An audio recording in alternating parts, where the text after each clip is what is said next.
shit. I got no love for the fakeness. If you wanna play tough and wanna hate this, I'll always show up.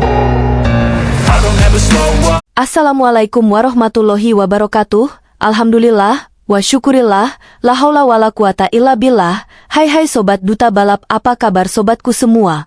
Tahukah sobat semua jikalau nasib apes menimpa pembalap Aprilia Jorge Martin?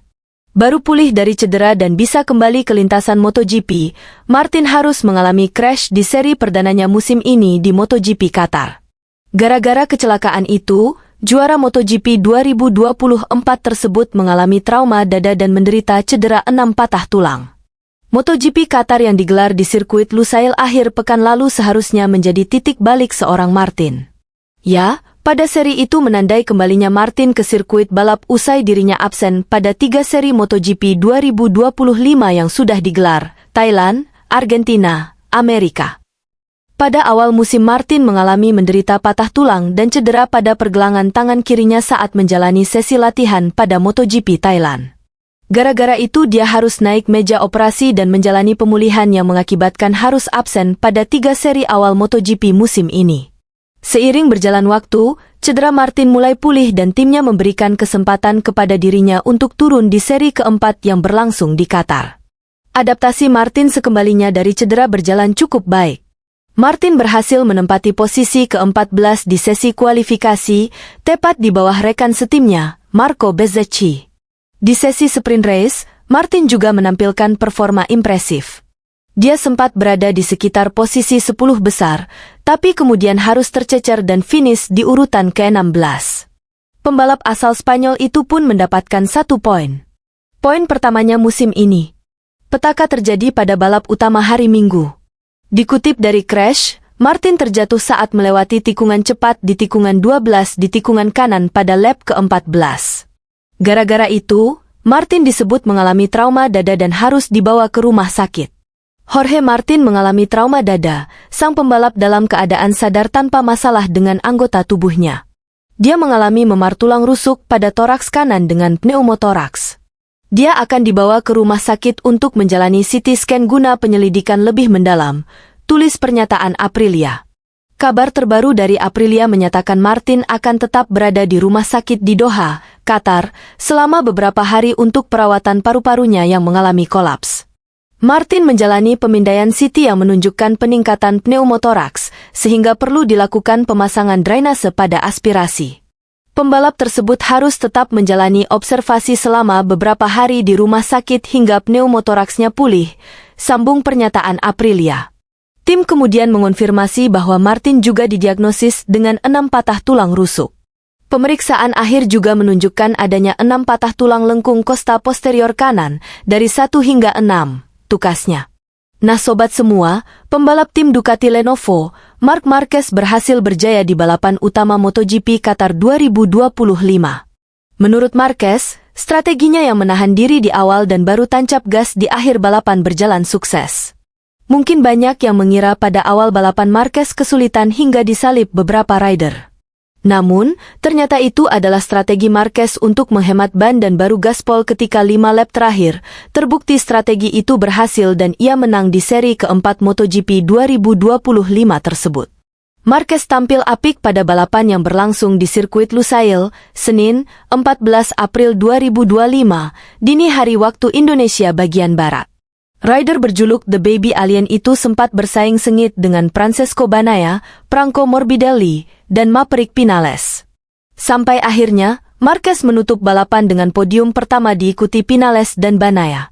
Hanya saja, Vinales terkena penalti, sehingga membuat Bagnaia naik ke podium kedua dan Morbidelli di podium ketiga. Usai balapan, Marquez mengakui betapa pentingnya kemenangan ini. Pasalnya, dia dianggap bakal kesulitan di sirkuit Lusail. Tapi kenyataannya, Baby Alien berhasil menjadi yang terdepan sekaligus menebus kesalahannya di seri balapan sebelumnya. Ini akhir pekan terpenting sejauh ini. Terutama di sirkuit seperti ini, di mana para pesaing saya memperkirakan saya akan kesulitan. Pecco sangat cepat, tapi saya mampu meningkat. Sangat penting juga untuk merebut kembali pimpinan klasemen kejuaraan dunia, kata Marquez, dilansir dari Speedweek, Senin, 14 April 2025. Marquez mengatakan dirinya memang sengaja tidak langsung tancap gas sejak awal. Dia menjaga ritme balapannya dan kondisi ban untuk kemudian digeber pada akhir-akhir balapan. Strateginya pun berjalan mulus karena para rivalnya yang sudah tancap gas sejak awal mulai loyo di lap-lap akhir. Cara kami mengatur balapan hari ini sangat cerdas. Saya memilih strategi ini karena saya tidak akan mampu bertahan jika saya terus memforsir ban depan selama 20 lap. Jadi saya hanya mulai menekan di 5 lap terakhir, terangnya. Saat Morbidelli menjauh, saya tahu itu bukan masalah, karena dia akan cepat menghabiskan bannya. Dengan strategi saya juga sudah memperkirakan Pecco akan datang. Jika kamu menekan sejak awal seperti Pecco, kamu akan cepat ke depan, lanjut dia. Ketika dia menyalip saya bilang ke diri sendiri, oke, sekarang balapan saya dimulai. Lalu saya mulai menaikkan ritme dan berhasil menyalipnya kembali, pungkas Marquez. Adapun kemenangan ini membuat Marquez mengambil alih posisi pertama di klasemen sementara MotoGP 2025 dengan mengemas 123 poin. Dia diikuti oleh Alex Marquez dengan 106 poin dan Bagnaia 97 poin di posisi ketiga. Pembalap Red Bull KTM Tech3 ini telah menyatakan sepanjang akhir pekan bahwa ia merasa nyaman dan cukup kuat untuk membuat kejutan di sirkuit ini selama akhir pekan Grand Prix Qatar. Tetapi, tidak ada yang menganggapnya terlalu serius. Bahkan, teknisi timnya sendiri yang gagal mengkalibrasi tekanan ban depan selama 5 lap saat memimpin balapan dan 7 lap berada di posisi kedua.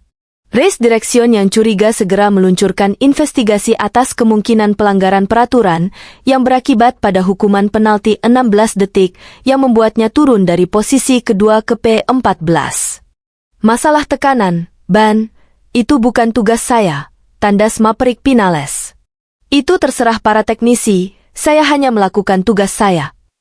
Vinales nyaris menjadi pembalap pertama dalam sejarah yang menang dengan 4 merek berbeda, setelah sebelumnya menang dengan Suzuki, Yamaha dan Aprilia. Saya sudah mengeluarkan semua kemarahan dari pramusim. Saya tak sabar untuk melanjutkan proses ini berjalan sangat cepat dan itu penting. Jelas sekali bahwa saya dapat melihat sekali lagi kelebihan saya dengan motor ini, dan kekurangannya. Saya merasa sangat baik sepanjang balapan. Saya melakukan kesalahan kecil di tikungan 6, melebar dan disalip Marc Marquez. Saya ingin membuka lebih banyak ruang saat memimpin, dan di sana, saya menggunakan banyak ban. Namun dengan kesalahan-kesalahan ini dan balapan ini adalah saat Anda belajar untuk memahami motor. Saya ingin mengucapkan selamat kepada seluruh tim, KTM, Red Bull dan Tech3, yang bekerja dengan cara yang fantastis. Mereka membuat saya sangat mudah beradaptasi dengan motor di lintasan, saya sangat ingin melanjutkannya, saya ingin pergi ke Jerez sekarang, ujarnya sambil tertawa. Vinales berhasil menyalip Marquez dan memimpin balapan, dan berhasil mempertahankan posisi terdepan selama beberapa lap. Untuk sesaat saya pikir saya akan memenangkan balapan, saya mendapatkan nilai plus 0,7 dan kemudian saya mendorong terlalu keras di tikungan ke-6 dan kehilangan segalanya. Saya sangat senang dengan pekerjaan saya, masih banyak yang harus dilakukan, tetapi saya sangat puas. Jelas bahwa pabrik menginginkan hasil seperti ini, dan ini adalah hasil kerja semua orang, ia melanjutkan. Hal yang baik dan paling positif adalah saya bisa melihat kekuatan saya dengan motor ini, dan sekarang kami harus mempertahankannya dengan cara apapun yang kami bisa. Mengenai kemungkinan hukuman karena mendorong, Vinales tidak membuang waktu untuk memikirkannya. Itu bukan tugas saya, itu terserah teknisi, jika terjadi sesuatu, terserah dia, katanya sebelum dia tahu bahwa dia akan terkena penalti. Balapan hebat yang kami lakukan dan naik podium adalah sesuatu yang tidak bisa diambil oleh siapapun, saya sangat senang. Kami bekerja keras, juga di rumah, ketika hasilnya keluar, itu lebih baik. Saya tidak sabar untuk berbicara dengan Paul Espargaro dan Dani Pedrosa, penguji KTM, untuk terus maju, kata pembalap Katalan itu sebelum mengakhiri dengan menantang. Sekarang saya tidak sabar untuk bertarung dengan Marc Marquez dan Pecco Bagnaia di lintasan.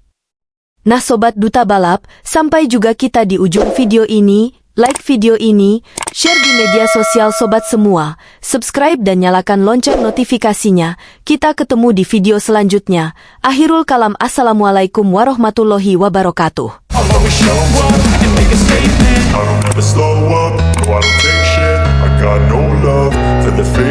if you wanna